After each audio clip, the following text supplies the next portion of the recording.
Hi, I'm Sharaad Kuttan and welcome to Let's Talk, the show that brings you the most important conversations in art, culture and ideas. Today I'm speaking to Clarissa Lee and about her new book, Artscience, A Curious Education. We're here at Gerak Budaya bookstore in Petaling Jaya. A wonderful setting for this conversation because it's all about books. And this new book, hot off the press, Clarissa, tell us a little bit about yourself before we get into the book, Artscience, which itself is a curious title. Hi, my name is Clarissa Lee. I am a senior lecturer actually at the University of Malaysia with the Faculty of Creative Arts. Yeah. So the book itself actually is inspired through almost a decade of work that I've actually been doing in art science, even though at the time when I first started doing it, more than a decade ago, actually probably 15 years ago, I didn't actually think of it as art science. I was just not very satisfied because I was actually from the science background. And when I was doing sciences, I actually felt dissatisfied by the limitations that I found in doing experiments as well as like looking at theories and how the theories were developing because they seem very stiff and not very creative. Of course, as time goes by and as I went and furthered my studies abroad, and I actually met with scientists who do very interesting and creative work, and I actually found that many of them actually employ like very sort of like what you would refer to as almost artistic or quasi-artistic interventions in their work. And it's the same thing, I also met many artists along the way, some of whom actually were scientists or mathematicians who found their calling doing art. So, some of them actually even got a PhD in science before they decided to go to art school and did art that, originally were not so much inspired by their work in the sciences, but along the way they found points of convergence. Okay, maybe we could start with the way you introduce this whole concept of art science and the connection between science and art in your book. And it's very curious because the story is about an eclipse and it's about Einstein being in Singapore in 1922, which I'd never heard of, which really excited me. And I was looking for the footnote that would direct me to that curious visit of his. Tell us, why did you start with that? And with the building of observation stations in Patani, in Alor and in Sumatra, I believe. Tell us about why that was your kind of opening to the book. I've actually been researching the history of science and technology in Malaysia, actually in the Malay archipelagos, a specific focus on Malaya. And there are actually work done on history of like colonial history of science in other regions like South Asia, for instance, from which I modeled the research that I do. And a lot of times the narrative as well as the way science is historically discussed tend to miss out a lot of the labor that's actually involved, as well as some of the more interesting stories, like stories that may not necessarily make it into historiography because they are not part of, documented annals, or there's just like mostly oral stories. And there's also very little speculation in most historical writing because historians are a little bit wary of, injecting too much imagination into the story. I mean, you do speculate a bit about, I mean, you're drawing on the Indian a kind of equivalent, about whether the locals were involved, whether kids might have been, struck by how wondrous all this was. Is there still evidence of that observatory in Alor? I just want to know. No, because it was just a makeshift observatory. All right. But I was actually inspired to think about the artists. Initially was because in 2019, I went to an exhibition in Singapore, and there was actually an artwork done by unnamed locals that was commissioned by a British naturalist. I cannot remember the name of the naturalist, but I thought it was very interesting. But it didn't hit home until I read this passage where in that specific very long article that was published by the Royal Astronomical Society, where, because in that report, there were actually many writers, and one of them actually spoke about his station, because there were multiple stations observing the eclipse at the same time around the world. And he was talking about how one of the observers that was in his station were actually using artists, like an army of artists, because they have cameras and they have other imaging technology, but you know, because they have to be prepared for everything, so they also have human artists to basically, they were drawing according to instructions that were provided by, you know, the head, who is also an observer. You can consider him maybe at the time equivalent to like a gentleman scientist. Right, and so, you talk a lot about this as scientists who are not professionals, amateurs, you know, who get involved. I'm just thinking, when coming back to your interest in this region, yeah. and you know, and its insertion into global, you know, science histories. I'm thinking of Alfred Wallace and the Malay archipelago, and you know, natural selection as a theory. Yeah. What else would come to mind when you think about this part of the world in science? Where were the connects there? The connection is actually fairly huge, and I could only tackle the beginnings of it actually through this little book. In fact, I'm actually doing a lot more research. For instance, when I think about history of physics, because that was actually my original research from almost 6 years ago, I'm not trying to think about history of physics as in how physics came to Malaya, like from any other part of the world, or from Europe, Britain, or the more developed parts of Asia, but rather also like, is there probably a conversation of physics that does not use the same language of physics that we associate with modern institutionalization of physics as a discipline and a field, and then to kind of like start the story from there. And that's actually why I got attracted to writing about the wayang kulit, because the wayang kulit itself, a lot of times we think of it in as aesthetical, ritual, cultural practice, but we don't actually think about the science behind it, even because the science is never written down. It's like wisdom that's handed down from generation to generation. I mean, there's a lot of science of optics involved, you know, in deciding the placement of the puppets, the placement of the gunungan, the placement even of the tabe that's actually used in the performance. Right, and that's the subject of chapter 6, is it, of your book? Okay, we'll get to the chapters later, but I think we want to nail down this idea of art science. Yeah. And, you know, in my cursory kind of research that I did, I see art science as a kind of hyphenated, you know, compound word, whereas you've made it a single word. And I wonder if you could help us define what art science is and why you chose not to use the hyphen. The art science actually as a non-hyphenated term has actually been used as well by other people, but it's probably a more recent practice. And the reason is because we are thinking of art science not as art and science combined, you know, to produce something that is a bit of art, a bit of science, but rather art science as a standalone practice. It may have drawn its original inspiration from certain materials that you always associate with, you know, scientific practice, and materials you associate with art practice. But when they come together, they're not supposed to be recognizable as either.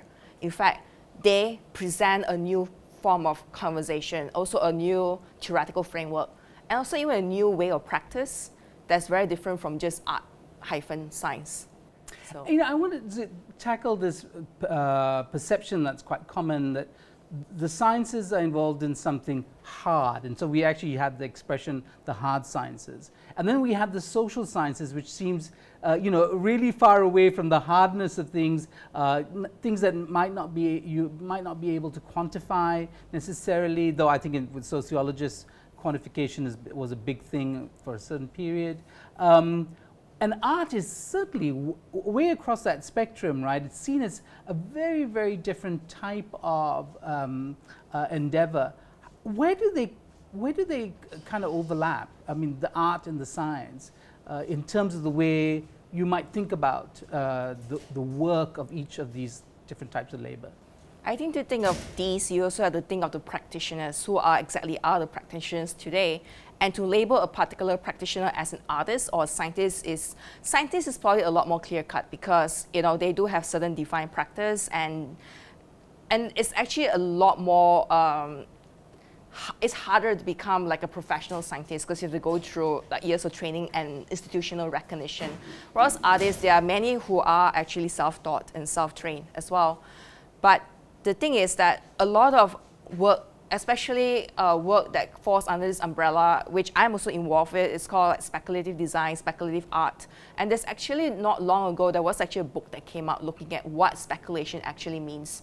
You know, thinking about science fiction not just as textual material, but also science fiction as embodiment and as how you practice knowledge. Right. Right. And actually, in a recent show that I did with the artist Tanzi Hao and his work, What's Left for Gathering, he does have 3 works that are he calls speculative. It's got a speculative biology, as it were, because it's got to do with the particular animals and how they might evolve depending on the debris that's available within the oceans. And I thought that was very interesting, the idea that science too needs to imagine the future, as it were. Yeah, there are many, actually the idea of speculative plus science or speculative science actually pre-existed the idea of even modern science, because science as an idea only came about in the 19th century. But there was this work by Schelling, who is a German philosopher, who is called speculative physics, but it's not the physics that we think of today. But it's very interesting that he talks about physics as relationality, right, between an object and the producer. So we asked, like, what is this object and what exactly is this producer? And I think art science actually tries to go back to that specific genealogy. You know, in a way, it bypasses the disciplinarity and the disciplining that took place by the late 19th century, going back to the past. And in a way, it also opens up room for reconsideration of objects, like even like what Zihao was doing, right? You are defamiliarizing what you should associate with what could be done with that object. Yeah, what's interesting about, the fact your location institutionally in the Faculty of Creative Arts at University of Malaya is this other, and it's already a long-standing practice of trying to bring different disciplines together. And I think of MIT's Media Lab, where you have somebody who might have been trained as in the medical sciences, but then moved into architecture. And the purpose there is to actually bring people from different disciplines, see them as equal and equally contribute to your conversation equal about partners. Innovation, right? Okay, we'll take a short break now, and we'll be back with more on the book, Artscience, A Curious Education by Clarissa Lee. Stay tuned.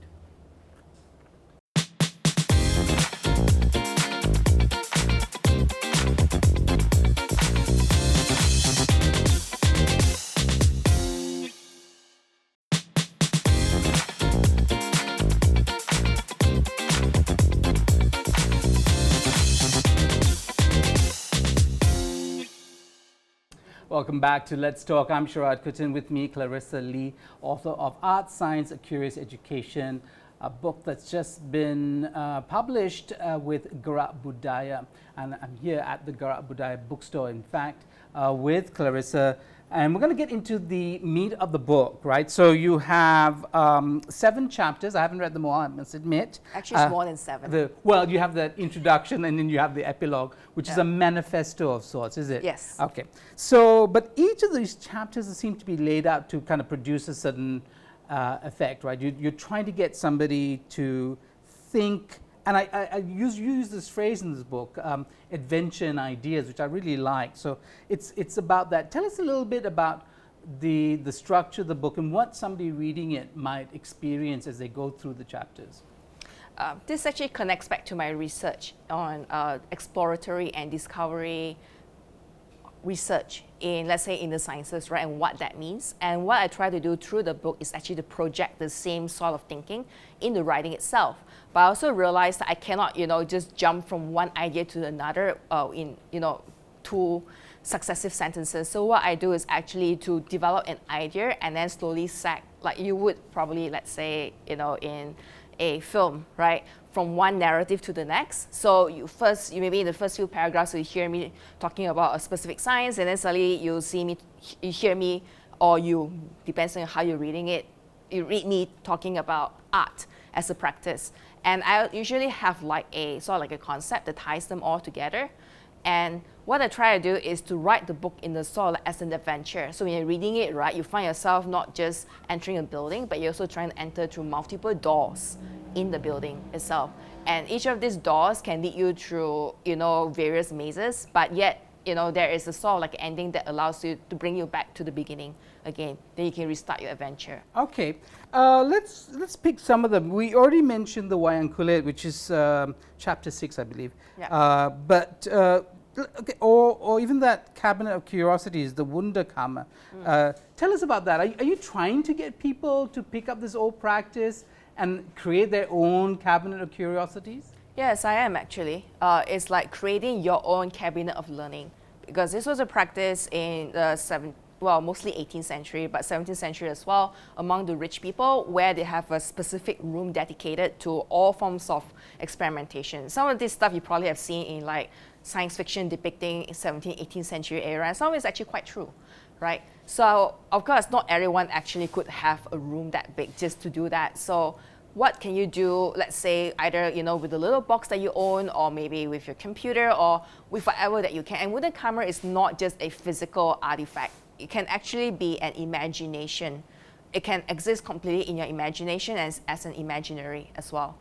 And in a way, it also brings back the conversation to the idea of the citizen scientist, because the citizen scientist is also an explorer, right? They are not bound by institutional norms, and they are not bound by what is considered legitimate versus not legitimate. So they go and pick up a lot of curiosities along the way. And this is actually how discovery and all these big Nobel-winning so-called sciences actually came about. Because it's not like following a predefined path, but it's like flaneuring.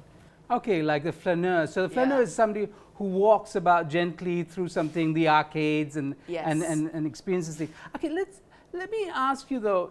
Have we moved so far into professionalization and institutionalization of sciences, even in the art world, that the hobbyist, the amateur, have been completely written out of any kind of contribution to contemporary art and science? Do you feel that that's true? Or is there still a place for the amateur, the flaneur? There are definitely still a place, especially in astronomy, because astronomy relies a lot on the work of amateurs who basically do a lot of the more basic, observation that professional astronomers do not always have the time to do. And they contribute actually to a lot of catalogs of newly discovered stars and planets and, all the extraterrestrial objects that are found. So that's one. And also in terms of nature studies, like ornithology, for instance, like, trying to track the migration of birds, they actually still exist. Group of citizen scientists who collect all the data and feed it back to the professionals. But in terms of them being able to like develop their own project, the way you think about someone like Faraday was able to do, it's a lot less. Not that it doesn't exist, it does. You actually find people with their own workshops, where they build their own like physical computer, ham radio, all that actually is part of that. But it's kind of like a smaller group of people, and they're not actually recognized so much as citizen scientists. They're more like hacks playing around with technology. Are you really testing my knowledge? Michael Faraday, and I'm trying to remember, this is in physics, right? Yeah. Michael Faraday is involved. But so when you mentioned the bird watchers, and I know that precisely because it's out there, as it were, in Malaysia at least, people getting involved. Do we see that in other kind of realms? People being either the general population being invited in by the scientific community to help in observational work or such? They're definitely roped in when it comes to nature or environmental work. But these are the more literal and convenient. Like counting birds or something, right? Yeah. But let's say, for instance, you don't find mathematicians doing the same thing. But of course, it's also because it's not really so much in their culture. And we talk about how to make mathematics more accessible to people, but it's always still one-way direction. So it's still me, the expert, talking to you, the layperson, rather than what does the layperson think. And in the process, it also discounts a lot of lay knowledge that has actually developed over centuries that could be contributory as well to mathematical knowledge. And this is something I try to hint at in the different chapters, especially even when I talk about natural history and I talk about theoretical biology as well. Yeah, so you have a chapter where you talk about Orang Asli communities. And we do, I think, and it's been quite a popular perception that because of their knowledge of the forest and because forest produce is just amazingly undiscovered yet still. Yeah. That that community actually is a store of knowledge. What were you doing in that chapter when you looked at the Orang Asli communities? That specific chapter actually is more like an exercise. So rather than me being the expert telling you what you should do about indigenous art science or whatever that means, right?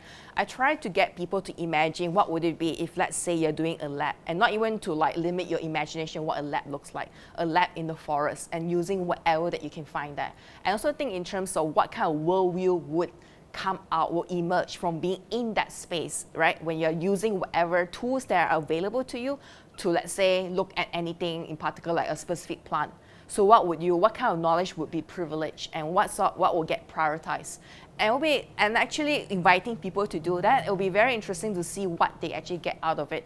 And I see that also as an invitation to collaborations with indigenous groups as well, to also get their feedback as to how they themselves will imagine themselves as knowledge workers within the setting, because they have never actually been given much of a time of the day when it comes to that. It's more like people going out and say, hey, we want to study your knowledge, but we have these specific ways of doing it, specific methods, rather than there's a conversation with the indigenous community. Yeah, so this actually is meant to invite more of a conversation, and for them to say, like, this is how we are doing things. At the same time, also invite people not to go in with like an idea, okay, this is how I'm going to do science, let's say, in the indigenous community. This is how astronomy should look like, and we just find ways to like corral what they do into this framework that's already set, rather than having it develop and emerge along the way.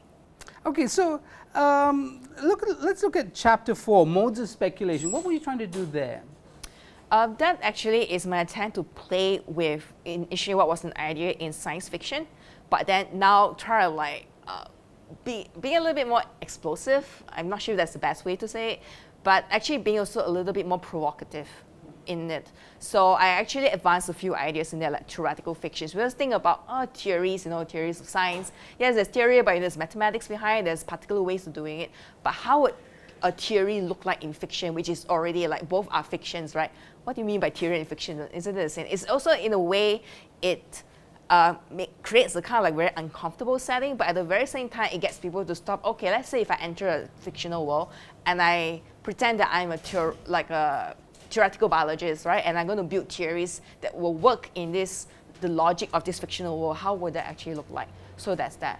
And also, I also talk a bit about, in a way, introduce the idea of design fiction, which I actually expound more in chapter 5, which is, as in my other work and into my conversations with people as other scholars, it's actually similar to science fiction, but at the same time, it's also about design.